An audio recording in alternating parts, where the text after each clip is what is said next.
आज के इस बेहद खास चर्चा में हम सभी का स्वागत है।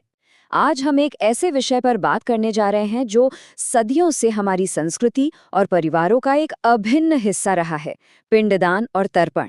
अक्सर होता यह है कि हम परंपराओं को बस इसलिए निभाते चले जाते हैं क्योंकि वो पीढ़ियों से चली आ रही हैं, बिना उनका असली मतलब समझे।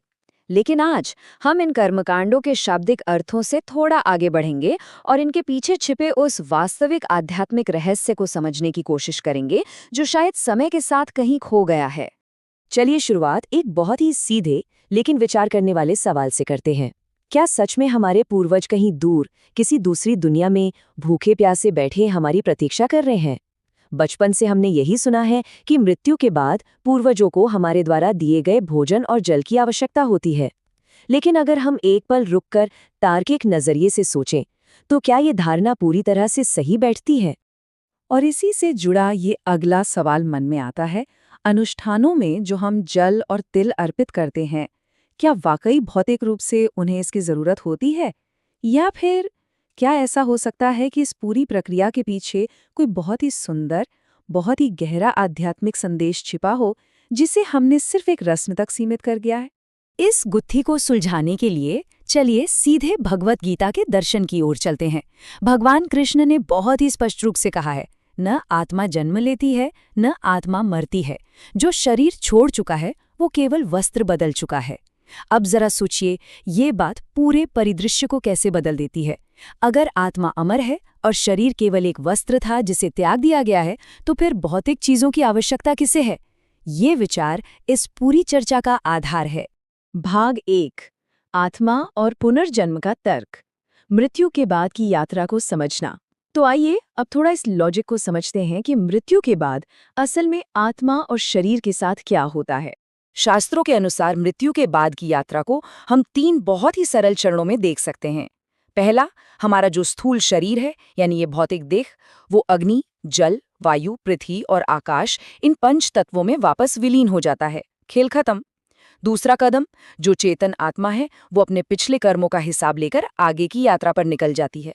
और तीसरा, वो आत्मा अपने कर्मों के आधार पर किसी बिल्कुल नए भौतिक शरीर में पुनर्जन्म ले लेती है। और बस यहीं पर एक बहुत बड़ा विरोधाभास पैदा होता है। अगर आत्मा पहले ही आगे बढ़ चुकी है और किसी नए शरीर में जन्म ले चुकी है, तो फिर इस दुनिया में हमारे द्वारा तर्पण में चढ़ाया गया जल वो कैसे पिएगी? ये एक ऐसा लॉजिकल सवाल है जो हमें ये सोचने पर मजबूर कर देता है कि कहीं हम इन परंपराओं को बहुत ज्यादा लिटरली या शाब्दिक रूप में तो नहीं ले रहे हैं। भाग 2, तर्पण का वास्तविक अर्थ, भौतिक से आध्यात्मिक की ओर। अब जब हमने पुरानी मान्यताओं का विश्लेषण कर लिया है, तो चलिए देखते हैं कि इस परंपरा का असली, गहरा और कहीं अधिक सुंदर अर्थ आखिर था क्या। अगर हम भाषा विज्ञान की मदद लें, तो तर्पण शब्द संस्कृत के तृप धातु से निकला है। और मजे की बात यह है कि इसका मतलब किसी को शारीरिक रूप से खाना खिलाना बिल्कुल नहीं है। इसका वास्तविक अर्थ है कृतज्ञता, यानी आभार के माध्यम से किसी को आंतरिक रूप से तृप्त करना या प्रसन्न करना। यह एक सबूत है कि ऐतिहासिक रूप से तर्पण का असली मकसद मन की संतुष्टि और पूर्वजों के प्रति सम्मान था, न कि उन्हें सच में भोजन परोसना। क्योंकि जैसा कि हम जानते हैं, आत्मा कोई भौतिक वस्तु नहीं है। ये एक सूक्ष्म चेतना है, एक शुद्ध ऊर्जा है। और ऊर्जा को भौतिक भोजन या जल की जरूरत नहीं होती। उसे जरूरत होती है उच्च विचारों की, शुद्ध भावनाओं की, प्रार्थनाओं की और हमारे प्रेमपूर्ण स्मरण की। सूक्ष्म स्तर पर यही वो असली पोषण है जो उन तक पहुंचता है।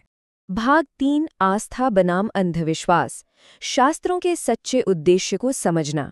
यह इस चर्चा का सबसे महत्वपूर्ण हिस्सा है, क्योंकि यहीं पर परंपराएं अक्सर भटक जाती हैं।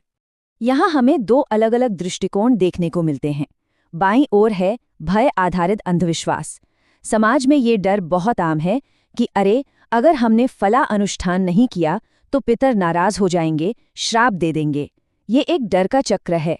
लेकिन दाईं ओर देखिए, सच्ची आध्यात्मिकता आधारित आस्था। इसमें कोई डर नहीं है। इसमें सिर्फ शुद्ध प्रेम, सही समझ और गहरी कृतज्ञता के साथ अपने पूर्वजों को याद करना शामिल है। शास्त्रों ने ये कर्मकांड मन की शांति और श्रद्धा के लिए बनाए थे, हमें किसी चिंता या डर में फंसाने के लिए नहीं। भाग 4, पितरों को प्रसन्न करने के उपाय, सच्चा तर्पण कर्मों में। तो अब सवाल ये है कि अगर सच्चा तर्पण केवल पानी चढ़ाना नहीं है, तो फिर असल जिंदगी में हम अपने पूर्वजों को कैसे प्रसन्न कर सकते हैं? इसका जवाब बहुत ही व्यावहारिक है। तर्पण का सबसे शुद्ध रूप हमारे रोजमर्रा के कामों में झलकता है, जैसे अपने जीवित माता पिता का सच्चा सम्मान करना, आसपास के बुजुर्गों की सेवा करना और जरूरतमंदों को भोजन कराना। परिवार में प्यार और सद्भाव बनाए रखना, हमेशा सत्य और धर्म के मार्ग पर चलना, और सबसे बड़ी बात, हमारे पूर्वजों ने जो अच्छे काम और आदर्श पीछे छोड़े हैं, उन्हें अपने जीवन में अपनाकर आगे बढ़ाना। सच मानिए, जब हम ये सब करते हैं तो यही आज के समय का सबसे सच्चा और वास्तविक तर्पण है। भाग 5, क्या कर्मकांड गलत हैं? सही संतुलन खोजना। इन सब बातों के बाद मन में ये दुविधा आ सकती है कि क्या फिर ये भौतिक कर्मकांड करना पूरी तरह से गलत है? चलिए इस पर भी बात कर लेते हैं। सच तो ये है कि कर्मकांड अपने आप में बिल्कुल गलत नहीं है, अगर इन्हें खूबसूरत सांस्कृतिक परंपरा के रूप में पूरे सम्मान और श्रद्धा के साथ किया जाए तो ये हमें हमारी जड़ों से जोड़े रखते हैं। लेकिन कैच यहाँ है, अगर हम अपने अंदर कोई सकारात्मक बदलाव नहीं ला रहे हैं, कोई अच्छे कर्म नहीं कर रहे हैं, तो केवल यांत्रिक रूप से जल चढ़ा देने से हमारे कर्म का फल नहीं बदलने वाला।